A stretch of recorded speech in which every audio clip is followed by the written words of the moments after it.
November the 12th of 2017, and we're at Cape Split Provincial Park.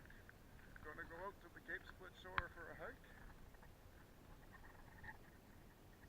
About a 6K out, and a little bit further down to the shore, we're going to come down here into Little Split Cove, and then we're going to go along the shoreline out to the Spires, come back up and out again. It's a beautiful morning, the tide's still up, the pinch points will be opened up just by the time we get to the shore, we think. And, well, we know because we checked. And look at that view with the sunrise.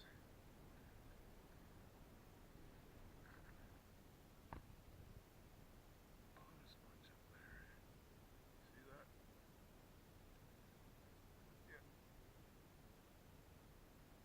She's watching them, eh? Look.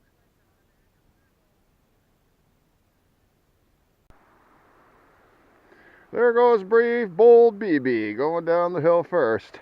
So how this works is she's going to use that rope maybe, and there's another rope a little ways down, and just behind that tree ahead of her there is a little bit of a gully, and that goes down to the shore just there. And then we're going to rock hound on Little Split Cove here because we're a few minutes before the pinch point opens up. It's 9:46 right now, so yeah, it needs about another, I'd say, 15 minutes to half an hour. I think by about 10 o'clock it'll be opening up there. So meanwhile, we'll take a look at the rocks on the shore here and see if there's anything good. And we'll let you know how we make out. There's a nice view of Little Split Rock, also known as the Sphinx. This is as dry as I've ever seen it. I think I've seen it like this once or twice, but usually there's a bit of a brook that comes down here, so if you have only running shoes on, you're going to get wet feet here. If the chickadees are pretty brazen, they're looking for food, I think. And I told them maybe after, if we have our snack, we might find a few crumbs to spare for them. So I'm just coming down on the shore here now, and I'm going to try and take some video as I'm coming down. Hopefully I don't break my neck with no rope to hold on to. But we'll see. Since it's so dry, I'm feeling saucy. There's some garbage that somebody's left there. That's a sad crime right there. So we come out from the gully, and we're on the shore of Little Split Cove off of Cape Split. We go around, this is what they call the pinch point right here. So that's what can cut you off, and in about another 10 minutes or so, that'll be dry enough. The tide will be out enough we can walk around. We can cross that, and around the corner from that cliff there, that's the way out to the Spires. So if you come back, see the beach is lower here than it is up there, so you can be out there thinking that you've got time when the tide's coming in to get back here. Unless you're really sure you know what you're doing, don't take the chance. That way we can sit here where we're safe in this cove, make a nice little fire. As you can see, lots of firewood, that's not a problem.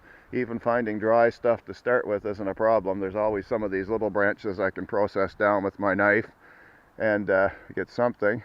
As you can see, lots of garbage on the shore. It's a crime, really. Lots of rope. Fishermen, you're killing the oceans with rope. I don't want to accuse anyone individually, but the industry generally does need to start policing itself. All of this rope floats in the water, and it can catch on wood sticks that'll make it float more, and it just goes, and this is what's killing the whales, this is what's killing seabirds, and then you see a lot of other stuff that could be left here by careless campers and so forth. Be conscious. The first step in doing this is to not make any more garbage, so if you can help that, then do that. And bring your own bag shopping, buy less stuff that has excess plastic packaging, that sort of thing. So it's 10:07, and it's just starting to open up over there at the pinch point. Just thought I'd show everybody some of the beautiful rock formations that are down here at this end of the cove. You can find beautiful rocks right here in Little Split Cove. You don't have to go around the corner to get too much. I just love the look of these rocks here, all naturally eroded into the smoothest of shapes.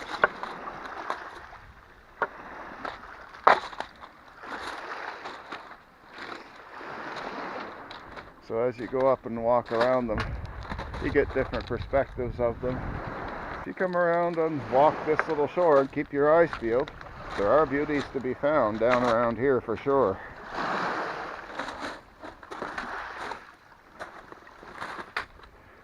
And I always like to try and get over around the corners here because you just never know. So if you keep your eyes peeled, you can get the cherry flames, you can get the golden flame agates from around here. The main slides are on the north side of Cape Split, so thus you have to go around the corner. So the tide's going out, the pinch point's opening shortly. I think we need another 5 minutes or so. Anyway, we're just going to poke around here and see what we can find around here. There's Bibi. She's getting ready. And we're just walking along. What I did earlier is I walked that wet line about halfway between Bernice and I. Where I am right now. So I had walked to that and there was rocks showing their colors. It's always nice to catch the rocks when they're wet because you'll see what they really look like. Oh yeah, there's a boat. Look at that. Coming straight for us too.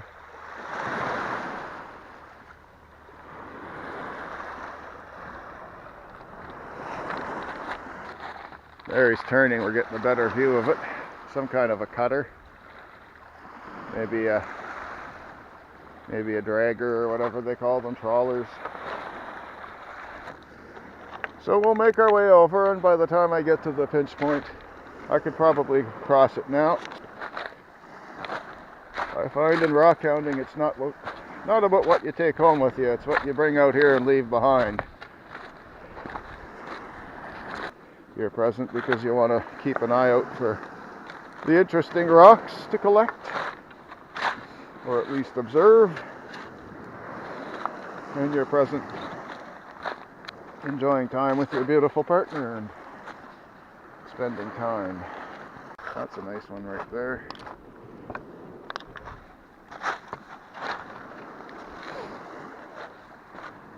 And yes, there are, like, probably from where Bernice is standing over to the big rocks there is where most of the good rocks will be found here. But I like going down on the little nooks and crannies like this, in amongst the cobble. A big part of rockhounding isn't taking everything home with you. A big part of rockhounding is finding nice things and setting them out for others to enjoy. I've done that with some pretty nice rocks.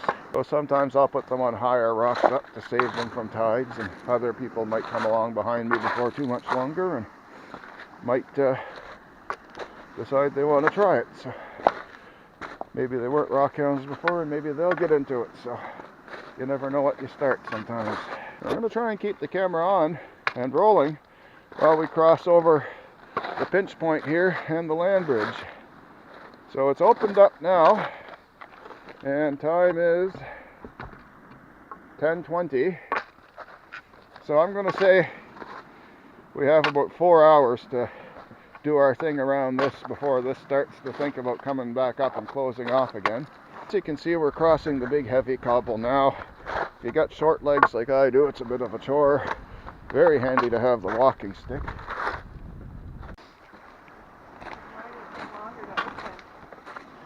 Yeah, but only by 15 or 20 minutes.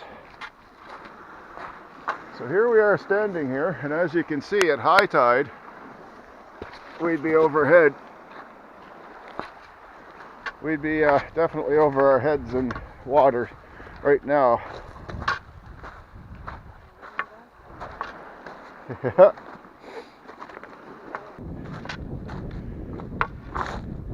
So some people have come here and seen the pinch point closed off, and what they've done is have to climb up and sit on top of that for a few hours till the power goes back out. There's another nifty one, but we'll leave him.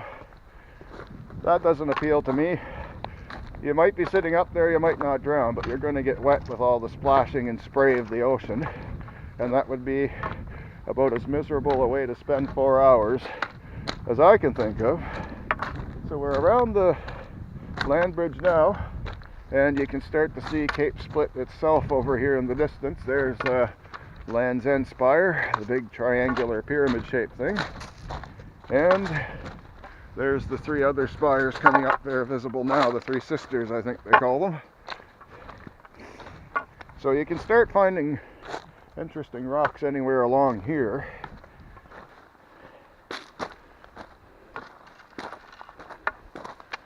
Like,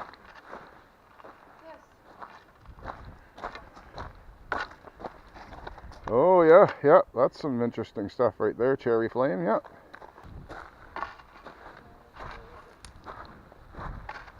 The tide will push rocks up high here, so it's always interesting to take a little walk up, even if you don't linger or spend as much time scrutinizing the rocks as you might normally on a safer shore. But this here slide is kind of a scary thing too, because that shows what the cliffs are capable of doing. I guess if you were stuck here, you could climb it and wait out the tides there. I don't think that would be too potentially comfortable either, getting still splashed and sprayed by foam from the sea, and also worrying about what could be coming down on top of your head. Doesn't sound like a party to me. Out here, an ounce of prevention worth about £1,000 a cure. But all of it is nature, and thus, in its own way, is possessed of a rugged beauty. It just simply demands you respect it. It doesn't just ask for it. Quite a nifty standing rock just there, eh? Look at that, hon. Has that been there before?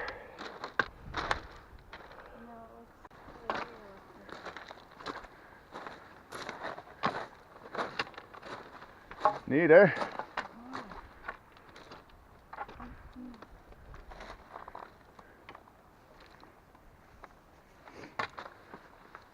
Yeah, that's beautiful. That's going to be about 10 feet tall. You can see Bernice, she's about 5 feet beyond it, maybe 5 to 7 feet beyond it, but look at the height difference. Craziness. Beautiful piece. So here we are at the base of those cliffs. Right up around there is a nice little grassy lawn where we've meditated before. It's quite nice if you're going along that trail from the meadow. Here's a nice seam of some sort of a quartz or agate going across this rock. So that's interesting. And you'll see a lot of that in this rock that's down here and stuff that's scattered along the shore. I have found bits of amethyst just around here, right around these rocks. So I'm keeping my eyes open.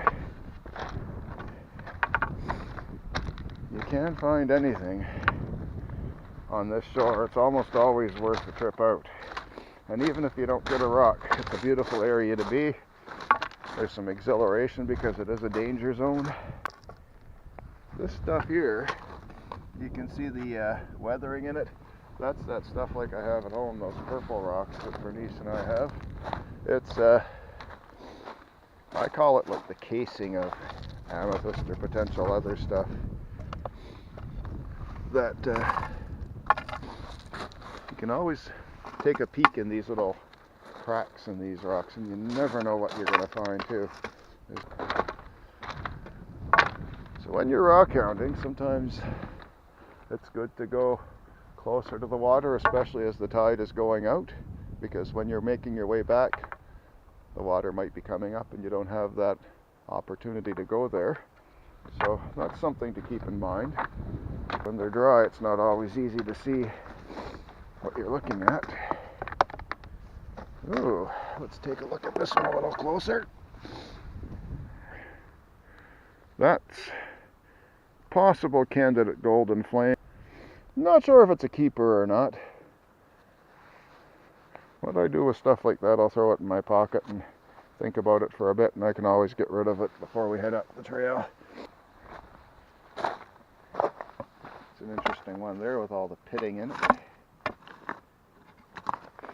That's neat right there. And there's another one, so let's get over here where we can pick these guys up and see what we're dealing with. Hello, little guy, what are you all about?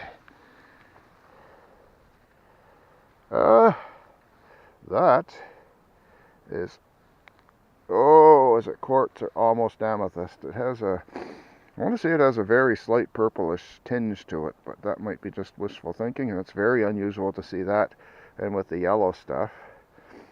But at any rate, I want to say that's amethyst. Very light amethyst. I'm going to put him in the pocket and keep him.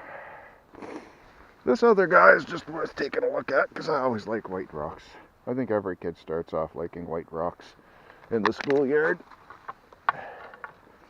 or the local empty lot or wherever they find them. As you walk on the beach, you have to accept you'll never cover all of it. So you just kind of pick your line and go with it and see what you do and what you find. And yeah. I have this collection of this pitted almost amethyst rock that maybe amethyst formed in and has since been ground out of, but the hard casing of it has remained. Right here at a tide line you can always find interesting stuff too. You can see how it's wet, so the rocks are still showing their colors nicely, and sometimes, never mind going to the odd hard to get places, you'll just see them so much easier here. That, see, that's a beautiful piece right there. That is almost a jasper, as I drool saying it. I want to say that's just a little fragment of jasper. Not a keeper, but nice to see. How's the plastic situation looking? There's a rope. There's a plastic bottle up there and another thing. Yeah, and I see some kind of a caulking bottle there. The garbage does wash ashore here.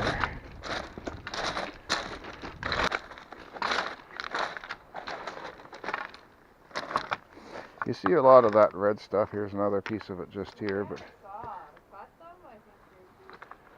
oh yeah, you never know how it looks inside once you start getting into that. But yeah, you'd need a house and a garage for that. That's where the hobby gets expensive. Unless you have a friend with the same. So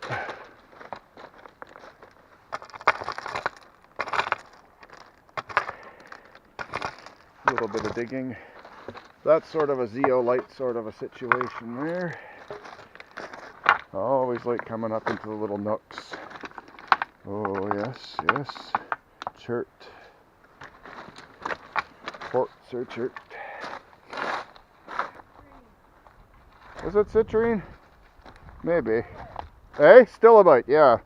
There's stilobite that you can find sometimes right around here, and I think it comes from some of those pockets up there and falls down. I think some of it might be in that cavity up at that layer there. The sun's just coming around, so it's actually hitting the cliffs nicely. I'm not sure how well the camera's going to pick it up, but you can see the different colored layering there. That's not bird droppings, that is the different colors. And if you see the drone footage of Cape Split, you'll see that to a great degree. The magnificent colors that it has as you see it from a distance. There's millions of years of history that we're standing at the base of here. Sometimes it's good just to stop and look, feel, breathe, see what's around. Had some nice finds from around here over the years, so we'll see. Let's see what's kicking around. It's a nice bright yellow there. And there he goes again.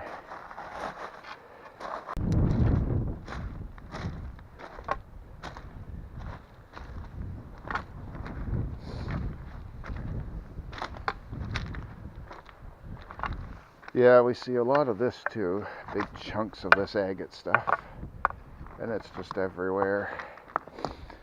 But it's how other stuff forms, so it's always worth taking a peek at it. I like that cavity feature on that one. But there's tons of it around, and if you pause this video at any given time while I'm showing these rocks, you'll see that there's lots of that. Well, he might be interesting enough to be a keeper, even though he's tiny. I don't like to have a lot of small rocks anymore. He's got some layering going on. I thought it might be fortifications. I think it's just the matrix it was composed in. Yeah, I don't think I'll keep it, but always worth checking out. That's a neat shape to it. Look at that.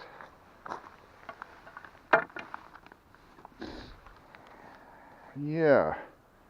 So that formed with other stuff around it that has since eroded away. Oop.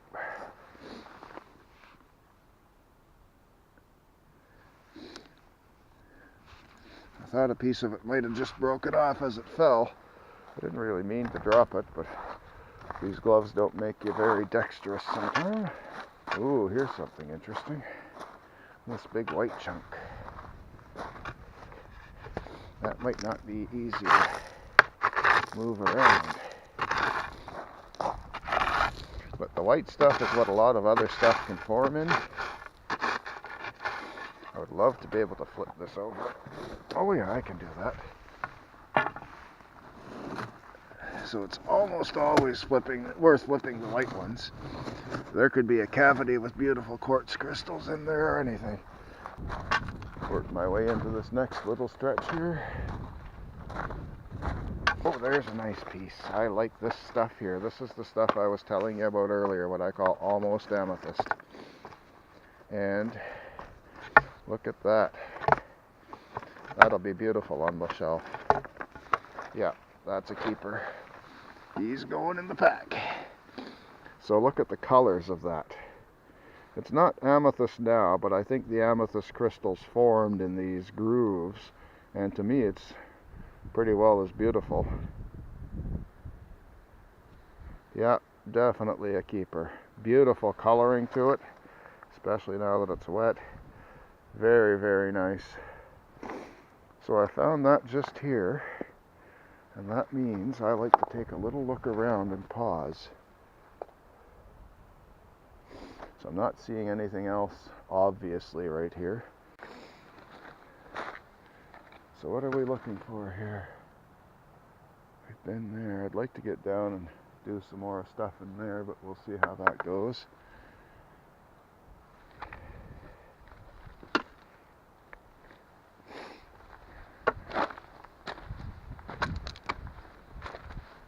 Oh, I'm so glad I came around the other way instead of just going over those. If I had come over these rocks like this and not come around there to come up this little stretch right here, I would have missed that piece. So I'm well glad that I did the long way. And that's what rockhounding is 99% of the time. It's just dumb luck, picking the right place to be, and seeing what you see. Towards here, I'm going to come back up towards those cliffs, but I just want to go down here a little bit first while I'm waiting for her to catch up a ways. With her eyes, she's probably found 2 or 3 nice things anyway, so.